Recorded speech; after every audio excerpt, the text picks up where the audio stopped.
Hi everyone, welcome to IK classes. Students, in this lecture we are doing some practicals on total product, marginal product and average product.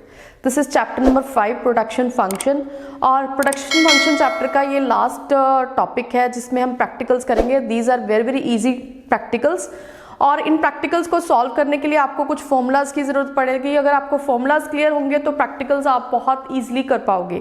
So let's start some practicals with the help of some formulas.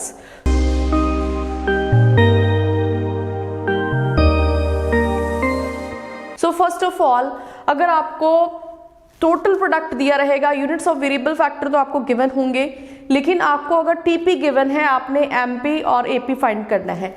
तो first of all अगर आप MP find करते हो तो MP find करने के लिए आपके पास फॉर्मूला होता है MP N is equal to TP N minus TP N minus 1. ये आपका एमपी फाइंड करने के लिए फॉर्मूला होगा. और अगर आपको एमपी गिवन होगा और टीपी फाइंड करना है तो आप कैसे करोगे? TP is equal to summation MP. MP का आप टोटल करते जाओगे तो आपको टोटल प्रोडक्ट मिलता जाएगा. तो ये इंटरलिंक्ड है. अगर एमपी फाइंड करना है तो टीपी को आप माइनस कर लोगे, अगर टीपी फाइंड करना है तो एमपी को आप प्लस कर लोगे. और अगर आपको एपी फाइंड करना है, एपी फाइंड करना है तो आप क्या करोगे? टीपी को डिवाइड कर दोगे यूनिट्स ऑफ वेरिएबल फैक्टर यानी टीपी डिवाइड बाय क्यू. तो डिवाइड कर दोगे तो आपको क्या मिल जाएगा? एपी. लेकिन अगर आपको सपोज करो एपी गिवन है, आपने टीपी फाइंड करना है, तो इसके लिए आपको फॉर्मूला क्या करना लगाना पड़ेगा आपको? This is TP is equal to AP multiply by units of variable factor यानी quantity. AP multiply by quantity. तो इस तरह से इन फॉर्मूलाज को यूज करके आप न्यूमेरिकल्स कर सकते हो. तो जैसे फर्स्ट न्यूमेरिकल है हमारा बहुत इजी. वेरिएबल फैक्टर लिए हमने, यूनिट्स ऑफ वेरिएबल फैक्टर लिए हमने 1 2 3 4 5 6 और टीपी आपका है. टोटल प्रोडक्शन गिवन है आपको 8 16 24 29 29 25. तो इससे आपने क्या फाइंड करना है? इससे आपने एपी और एमपी और एपी फाइंड करना है, marginal product and average product. तो बहुत इजी है. मैंने आपको बताया कि आपको टीपी अगर गिवन है, एमपी फाइंड करना है आपने, तो एमपी फाइंड करने के लिए अपने फॉर्मूला कौन सा लगाना है? TP N minus TP N minus 1. तो फर्स्ट यूनिट अगर आपका 1 से स्टार्ट हो रहा है तो इसका मतलब हमारा टीपी, एपी और एमपी, मतलब एमपी जो होगा वो हमारा फर्स्ट सेम रहेगा. तो यहाँ पे आप 8 ही लिख दोगे. फिर इसके बाद देखो आपने क्या करना है. मैंने बोला कि एमपी फाइंड करने के लिए आपको टीपी के, जैसे आपने सेकेंड यूनिट की टीपी फाइंड आउट करनी है तो आपने यहाँ पे 16 में से 8 माइनस कर देना. यहाँ पे अगर हम फिल करें ना वैल्यूज, जैसे मैंने एमपी सेकेंड यूनिट की फाइंड करनी है तो मैं क्या लिखूंगी? टीपी 2 माइनस टीपी 2 माइनस 1, यानी टीपी के सेकेंड यूनिट से टीपी का फर्स्ट यूनिट माइनस करेंगे. सेकेंड यूनिट आपके पास 16 है, फर्स्ट यूनिट आपके पास 8 है, तो 16 माइनस 8 कितना आ जाएगा? 8. फिर इसके बाद थर्ड यूनिट की फाइंड करनी है आपने एमपी. तो थर्ड यूनिट में आपने इसी तरह से वैल्यू पुट करोगे. mp3 इज इक्वल टू क्या होगा? tp3 minus tp3 minus tp3 minus 1. n की जगह पे आप third number find out fill कर दोगे. तो थर्ड नंबर की जो टोटल प्रोडक्शन होगी उसमें से आप सेकंड यूनिट की टोटल प्रोडक्शन माइनस कर दोगे. यानी आपने क्या करना है? थर्ड 24 माइनस 16 कितना आ जाएगा हमारे पास? 8. इसी तरह से फिर 29 जो फोर्थ की फाइंड आउट करेंगे, फोर्थ यूनिट की टीपी में से थर्ड यूनिट की टीपी माइनस कर दोगे. 29 माइनस 24 इज 5. देन 29 माइनस 29 अब कितना आ जाएगा? देखो फिफ्थ यूनिट की 29 है, फोर्थ यूनिट की भी 29 है, तो 29 माइनस 29 कितना आ जाएगा? ये हमारा इसके इक्वल था, अब आ जाएगा 0. फिर इसके बाद 25 माइनस 29. अब देखो जो हमारी मार्जिनल प्रोडक्टिविटी है वो क्या आ गई है? नेगेटिव में आ गई है. तो ये देखो मार्जिनल प्रोडक्टिविटी यहाँ तक पॉजिटिव है, फिर क्या आ गई है? 0, फिर इसके बाद नेगेटिव. तो ये तो एमपी फाइंड कर ली हमने. अब हमने करना है average product find. Average product find करने के लिए हमारे पास फॉर्मूला क्या होगा? TP divide by units of variable factor यानी टीपी डिवाइड बाय क्यू. तो यूनिट्स ऑफ वेरिएबल फैक्टर हमारे पास है 1 2 3 4 5 6 और टीपी हमारे पास है, जैसे पहले यूनिट की टीपी है 8 और यूनिट्स ऑफ वेरिएबल फैक्टर कितना है? 1. 8 को 1 से डिवाइड करेंगे तो कितना आएगा? 8.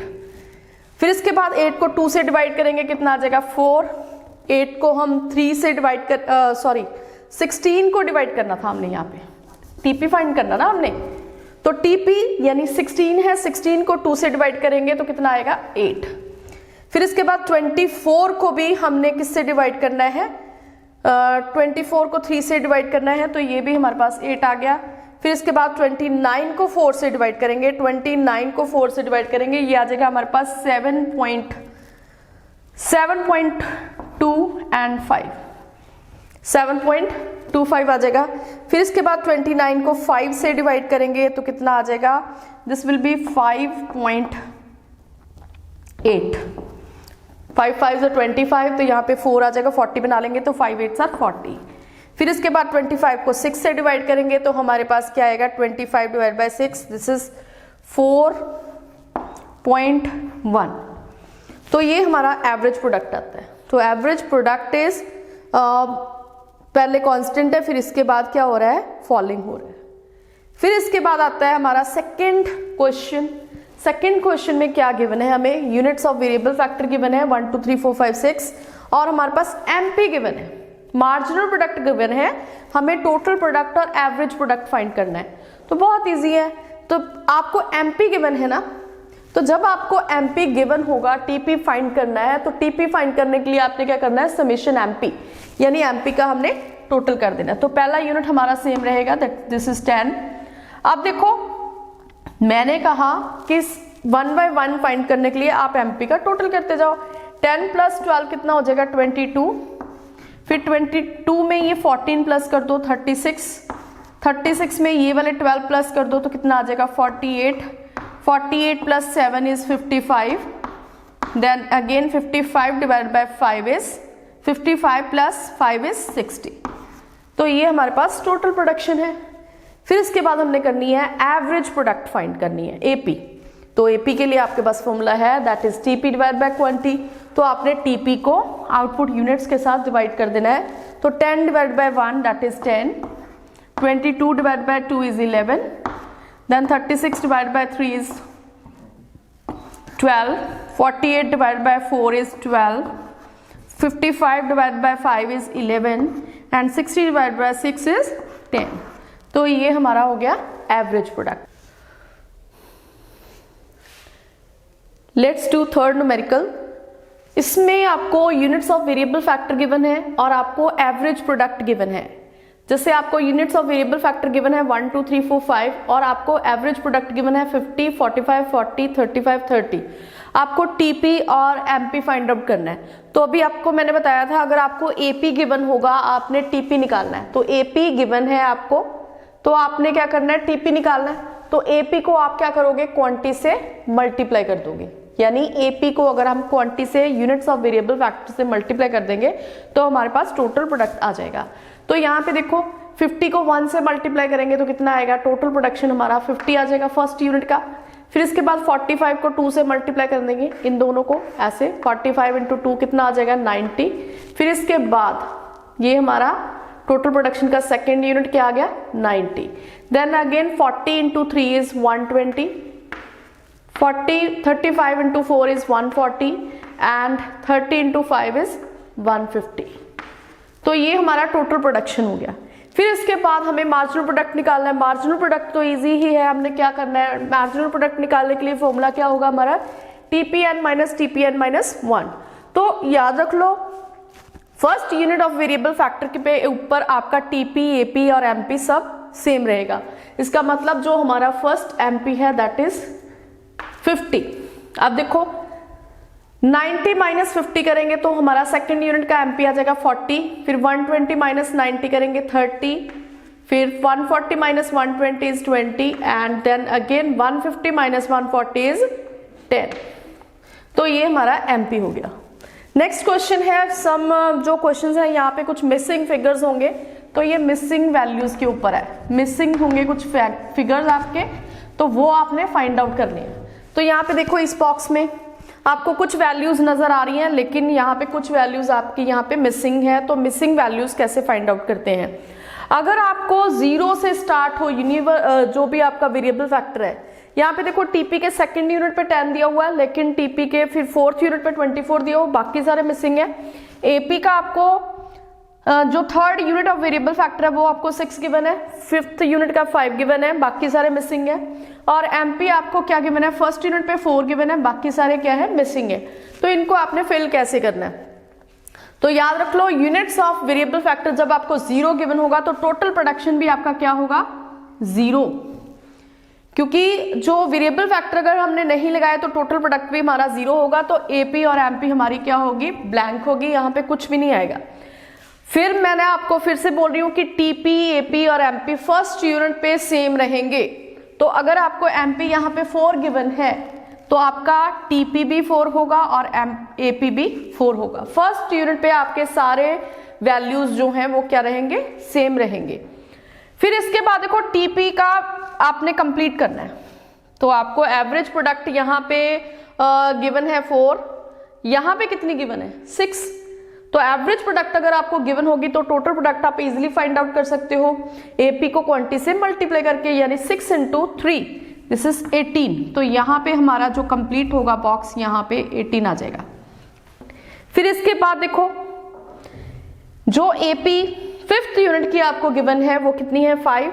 तो 5 × 5 कर लो आप, एपी को क्वांटिटी से मल्टीप्लाई कर दो तो हमारे पास टीपी कितना आएगा, 25। अब देखो हमारा टीपी का टेबल जो है वो जो बॉक्स है वो कंप्लीट हो गया। अब टीपी से आप एपी इजीली निकाल सकते हो, एमपी भी निकाल सकते हो। देखो अब टीपी गिवन है, हमें एपी निकालना है, तो आपने क्या करना है, टीपी को क्वांटिटी से डिवाइड कर देना है। ये देखो एपी फाइंड करने के लिए आपने टीपी को क्वांटिटी से डिवाइड करना है। आप यहाँ पे ऊपर फॉर्मूला भी लिख सकते हो, एपी कैसे फाइंड करते हैं, टीपी डिवाइड बाय क्वांटिटी, और एमपी कैसे फाइंड आउट करते हैं, टीपीएन माइनस टीपीएन माइनस 1। तो ये टीपी कैसे होता है, समीशन एमपी भी होता है और एपी मल्टीप्लाई बाय क्वांटिटी भी होता है। ऐसे फॉर्मूलाज अगर आप ऊपर लिख लोगे तो आपको और भी ज्यादा इजी रहेगा। अब देखो एपी फाइंड करना है हमने, तो 10 को 2 से डिवाइड किया, यहाँ पे 5 आ जाएगा। फिर देखो 24 को 4 से डिवाइड किया, यहाँ पे 6 आ जाएगा। तो ये हमारा एपी भी कंप्लीट हो गया।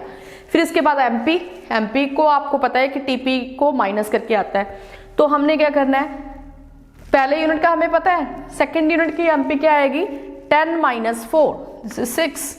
फिर थर्ड की क्या आएगी, 18 - 10 8, देन अगेन 24 - 18 इज 6, और यहाँ पे 24 - 25 इज 1।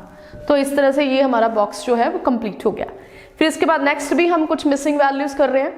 मिसिंग वैल्यूज यहाँ पे क्या है, तो यहाँ पे यूनिट्स ऑफ वेरिएबल फैक्टर आपको गिवन है, आपको एपी गिवन है फर्स्ट एंड सेकंड यूनिट की, थर्ड मिसिंग है, फिफ्थ मिसिंग है, और एमपी आपका फर्स्ट सेकंड मिसिंग है और फोर्थ मिसिंग एंड 6, ये सारी मिसिंग वैल्यूज हैं और टोटल प्रोडक्शन सारे का सारा मिसिंग है। तो आपने फाइंड करना है, तो कैसे फाइंड आउट करेंगे। अब देखो यहाँ पे 0 वेरिएबल फैक्टर नहीं है तो कुछ करने की जरूरत नहीं है। यहाँ पे फर्स्ट वेरिएबल फैक्टर आपका एपी 16 है, तो मैंने आपको बोला ही है टीपी, एपी और एमपी फर्स्ट यूनिट पे सारे क्या रहेंगे, सेम। तो यहाँ पे ये दोनों क्या आ जाएंगे, एमपी और टीपी सेम आ जाएंगे, 16 16।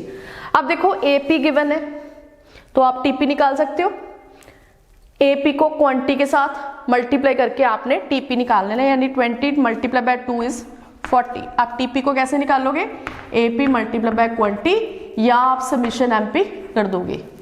तो यहाँ पे आपका सेकंड यूनिट का टीपी भी कंप्लीट हो गया 40। फिर इसके बाद आपको फोर्थ यूनिट का एपी गिवन है, तो आप यहाँ पे 18 × 4 कर दो, तो आपका टीपी यहाँ पे कितना आता है, 72। और यहाँ पे आपका ये गिवन है एपी 14 × 6 कर दोगे, आप क्या आ जाएगा, 84। अब देखो यहाँ पे कुछ वैल्यूज टीपी की अभी भी मिसिंग है, तो यहाँ पे आपको एमपी गिवन है, तो अगर आप एमपी को मतलब एमपी के नेक्स्ट यूनिट को टीपी में ऐड कर दोगे तो आपका टीपी का नेक्स्ट यूनिट आपका मिल जाएगा। तो यहाँ पे अगर आपका टीपी 40 है तो 40 + 20 कर दो, आपका यहाँ पे आ जाएगा 60। अब देखो फिर से आपका एमपी जो है नेक्स्ट नंबर आपको गिवन है, कितना है, 72। 72 में से अगर आप 60 माइनस कर दोगे, क्योंकि आपको टीपी गिवन है, एमपी फाइंड करना है, 72 - 60 तो यहाँ पे आ जाएगा 12, और यहाँ पे भी आपका 40 - 16 कर दो, ये आ जाएगा आपका 24। एमपी आपका 24 आ जाएगा, यानी एमपी जो है वो आप टीपी को माइनस करके निकाल सकते हो। यहाँ पे आप देखो आपको TP 72 गिवन है, MP कितना है आपका 8, तो 72 प्लस 8 कर दो, यहाँ पे क्या आ जाएगा आपका 80, तो ये आपका TP आ गया।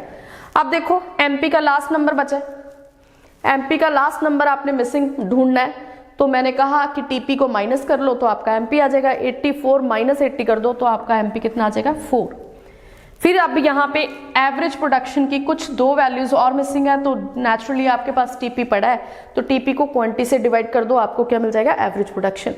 तो 60 को आप 3 से डिवाइड कर दोगे तो AP कितना आ जाएगा 20 यहाँ पे, फिर 80 को आपने 5 से डिवाइड करना है, तो आपके पास एवरेज प्रोडक्शन कितना आ गया 16। Now let's do some practicals on law of variable proportion. तो लॉ ऑफ वेरिएबल प्रोपोर्शन में हमें क्या गिवन होगा, हमें वेरिएबल फैक्टर दिया होगा और TP दिया होगा। तो law of variable proportion find out करने के लिए हमें मार्जिनल प्रोडक्टिविटी फाइंड आउट करनी पड़ती है। तो पहले मार्जिनल प्रोडक्टिविटी फाइंड आउट करेंगे और फिर लॉ ऑफ वेरिएबल प्रोपोर्शन की जो 3 स्टेजेस हैं आपको वो फाइंड आउट करने को बोलेंगे, या फेजेस फाइंड करने को बोलेंगे। जो आपके फेजेस हैं increasing returns to factor, diminishing returns to factor and negative returns to factor, वो कैसे फाइंड करते हैं हम, लेट्स सी। फर्स्ट क्वेश्चन है हमारा, वेरिएबल फैक्टर आपको गिवन है 0, 1, 2, 3, 4, 5 और आपको TP गिवन है 0, 8, 20, 28, 28 एंड 20। तो हमने फाइंड आउट करना है पहले मार्जिनल प्रोडक्टिविटी। तो मार्जिनल प्रोडक्टिविटी यहाँ पे हमारी ब्लैंक रहेगी क्योंकि टोटल प्रोडक्शन हमारा 0 है। तो मार्जिनल प्रोडक्टिविटी फाइंड करने के लिए हम क्या करते हैं, TPN minus TPN minus 1, TPN minus TPN minus 1, ये फॉर्मूला है हमारा। तो यहाँ पे देखो फर्स्ट यूनिट की MP फाइंड आउट करने के लिए हमें क्या करना पड़ेगा, 8 में से ये 0 माइनस कर दो टोटल प्रोडक्शन, तो हमारे पास फर्स्ट MP कितनी आ गई 8, सेकेंड MP कितनी आएगी 20 minus 8 that is 12, then 28 minus 28, 28 minus 28 0। अब इसके बाद 20 माइनस 28, तो ये हमारी क्या आ जाएगी -8। तो यहाँ पे अगर हम देखें तो इसके फेजेस करने हैं हमने, तो फेजेस क्या होते हैं, फर्स्ट फेज जो हमारा होता है वो इंक्रीजिंग रिटर्न्स टू फैक्टर होता है, यानी हमारा टोटल प्रोडक्शन तो इंक्रीज होता है, उसकी जो बढ़ने की रेट है वो इंक्रीजिंग रेट होती है। तो यहाँ पे अगर आप देखोगे फर्स्ट सेकेंड यूनिट तक हमारा जो TP है वो बढ़ रहा है एट इंक्रीजिंग रेट, तो इसका मतलब जो हमारा यहाँ तक सेकेंड यूनिट तक फेजेस है वो हमारा फर्स्ट फेज है कौन सा, increasing returns to factor, increasing returns to a factor, इसको आप IRF बोल सकते हो, इंक्रीजिंग रिटर्न्स टू फैक्टर। फिर इसके बाद देखो TP हमारा बढ़ तो रहा है, फिर इसके बाद कांस्टेंट हो गया, यहाँ तक जो उसकी बढ़ने की रेट है वो कम हो जाएगी, कम होगी है, तो इसका मतलब जो हमारा फोर्थ यूनिट तक जो हमारी स्टेज है सेकेंड फेज होगा हमारा, क्या होगा सेकेंड फेज।